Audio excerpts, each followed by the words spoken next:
Bismillahirrahmanirrahim. Assalamualaikum warahmatullahi wabarakatuh. Alhamdulillahirrabbilalamin. Allahumma salli ala Muhammad wa ali Muhammad. Bersyukur kita kepada Allah Subhanahu wa taala karena pada kesempatan ini kita masih diberinya nikmat kesehatan, nikmat keimanan, nikmat ilmu pengetahuan sehingga kita masih bisa melaksanakan kegiatan belajar di sela-sela kehidupan kita meskipun dalam suasana pandemi COVID-19 pada saat ini. Salawat dan salam semoga senantiasa tercurahkan kepada junjungan alam Nabi besar Muhammad Sallallahu Alaihi Wasallam. Allahumma sholli ala Muhammad wa ala Muhammad. Sebagai perjuangan beliau telah membawa kita dari alam kebodohan hingga pada saat ini kita telah menikmati kenikmatannya alam penuh dengan ilmu pengetahuan, teknologi, informasi yang bisa kita nikmati bersama. Baik teman-teman semuanya, pada kesempatan kali ini perkenalkan saya Kapral Rahim. Saya akan membahas mengenai Undang-Undang Republik Indonesia Nomor 40 Tahun 1999 tentang pers. Kenapa adanya Undang-Undang Nomor 40 Tahun 1999 tentang pers ini? Apa latar belakangnya gitu diadakannya undang-undang seperti ini? Sebagaimana kita ketahui bahwa presiden pertama Indonesia itu pada masa Presiden Soekarno, masuk lanjut ke presiden kedua yaitu era Soeharto, dan yang masuk kepada era kepemimpinan yang ketiga itu yaitu Presiden Baharudin Yusuf Habibie atau B.J. Habibie ya. Nah, ketika masa kepemimpinan Soeharto, bagaimana pers pada masa itu sangat diawasi oleh kebijakan-kebijakan pemerintah. Siapapun, apapun bentuk persnya, ketika mereka melakukan kebijakan-kebijakan yang bertentangan dengan apa yang diterapkan oleh pemerintah, maka akan di-bredel atau disegel pada masa itu. Ketika itulah bahwa dunia pers ya, kebebasan menyampaikan pendapat itu sangat-sangat minim pada masa itu. Bagaimana harus melalui surat izin untuk penerbitan pers. Nah, ketika pada masa Presiden Soekarno dan Presiden Soeharto, apalagi pada masa Presiden Soeharto ya, ketika itu bagaimana pers sangat-sangat diperhatikan, apalagi ketika dia bertentangan dengan kebijakan-kebijakan masa pemerintahan era Soeharto, maka dia akan dibredel. Nah, itu sangat mengejutkan bagaimana kita bisa melakukan penyampaian pikiran, pendapat di muka umum. Nah, makanya ketika itu terjadi krisis besar-besaran pada era Soeharto. Dimulai pada tahun 1997 itu ya, krisis besar-besaran yang terjadi, krisis ekonomi, sehingga menuntut masyarakat dan mahasiswa melakukan demo yang besar-besaran. Ketika demo terjadi besar-besaran itu apa? Salah satu tuntutan rakyat dan tuntutan mahasiswa ketika itu adalah bagaimana kebebasan pers itu benar-benar diterapkan, kebebasan pers dan kebebasan serikat pekerja. Nah, dari tuntutan ini sehingga akibat dari terpuruknya ekonomi pada masa era Soeharto ketika itu, jadi pemerintah Soeharto ini jatuh gitu. Presiden Soeharto serantang menjelaskan bahwa dia mengundurkan diri sebagai presiden karena dia tidak bisa mengendalikan bagaimana mahasiswa dan masyarakat itu ketika itu menduduki gedung DPR pada masa itu, sehingga dia mengundurkan diri dan digantikan oleh Baharudin Yusuf Habibie yang ketika itu memang wakil presiden era Soeharto pada tahun 1998. Itu bagaimana B.J. Habibie mengikuti atas apa yang dipinta oleh mahasiswa dan masyarakat untuk membentuk suatu undang-undang yang tentang kebebasan pers, kebebasan tentang untuk menyampaikan pendapat di muka umum, meluangkan pikiran ketika itu.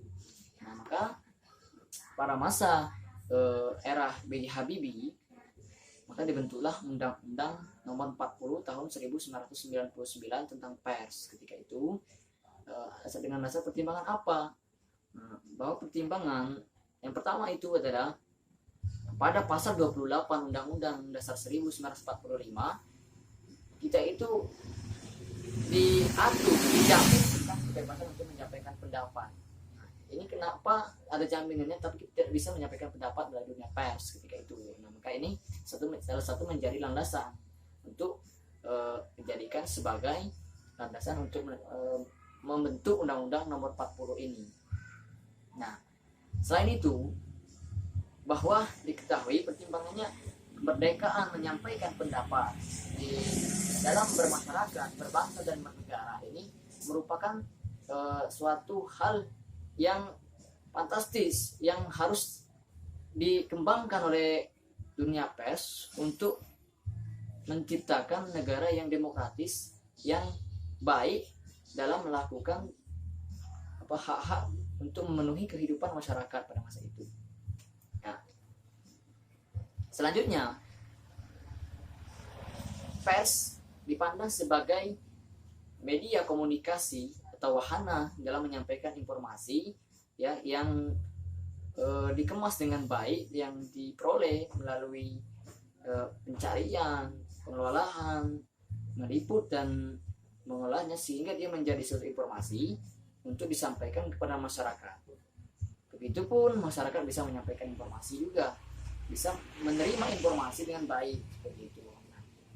Maka dengan pertimbangan juga bahwa Undang-Undang Nomor 11 Tahun 1966 tentang ketentuan pokok-pokok pers ya yang telah diubah menjadi Undang-Undang Nomor 4 Tahun 1967 dan kembali direvisi menjadi Undang-Undang Nomor 21 Tahun 1982 dirasa sudah tidak efektif ketika zaman era reformasi ya pada tahun 1999 itu ketika masa B.J. Habibie menjabat sebagai presiden. Nah, ketika tidak efektif maka dari sebab ini dibentuklah undang-undang tentang pers yang dalam hal ini Undang-Undang Nomor 4 Tahun 1999 tentang pers. Nah, dalam Undang-Undang Pers ini terdiri dari 10 bab. 10 bab ini membahas terdiri dari 21 pasal.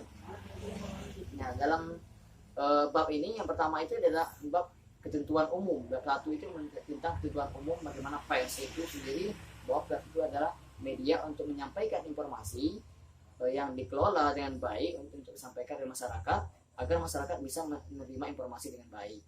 Nah, selanjutnya yang bab 2 itu mengenai asas, fungsi, hak, kewajiban dan peranan pers. Itu yang dibahas dalam Undang-Undang Nomor 40 Tahun 1999 pada bab 2. Kali ini ada membahas juga tentang wartawan. Yang selanjutnya ada perusahaan pers ya, dewan pers, pers asing, peran serta masyarakat, bagaimana masyarakat itu berperan dalam dunia pers gitu, dalam menyikapi informasi dan menerima informasi.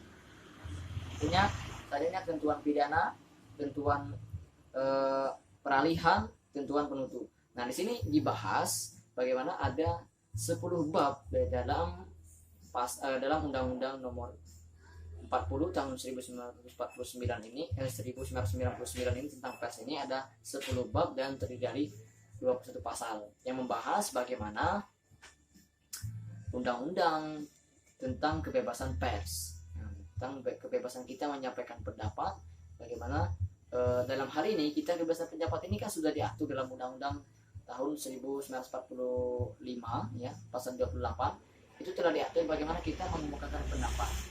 Namun dalam dunia pers ini ternyata pada masa era Soekarno dan Soeharto masih harus mengikuti prosedur dari surat izin untuk menerbitkan pers. Nah, ketika adanya undang-undang ini, maka semua orang bisa menerbitkan berita atau informasi melalui pers ya, tanpa harus ada surat izin lagi. Makanya dijamin oleh Undang-Undang Nomor 40 ini yang menjamin bagaimana kita menyampaikan pendapat dengan baik. Kita juga harus mempertanggungjawabkan apa yang kita sampaikan, apa yang kita utarakan dalam pikiran kita untuk menunjang kebebasan bersama dalam menyampaikan pendapat, tetapi tetap dalam ranah hukum yang diatur sesuai dengan peraturan perundang-undangan yang berlaku. Oke teman-teman semuanya, saya rasa sedikit itu bagaimana kisi-kisi penjelasan tentang undang-undang tentang Undang-Undang nomor 40 tahun 1999 mengenai pers ya. Ketika itu ya intinya latar belakangnya bahwa undang-undang ini lahir karena dipandang kebebasan pers, kebebasan kita menyampaikan pendapat itu memang sudah dijamin dalam undang-undang pasal 28 Undang-Undang 1945. Karena ada jaminan ini maka perlu dibentuknya benar-benar undang-undang yang mengatur tentang dunia pers. Saya rasa demikian, terima kasih. Saya mohon maaf jika banyak kesalahan dan keliruan dalam menyampaikan materi ini. Terima kasih. Assalamualaikum warahmatullahi wabarakatuh.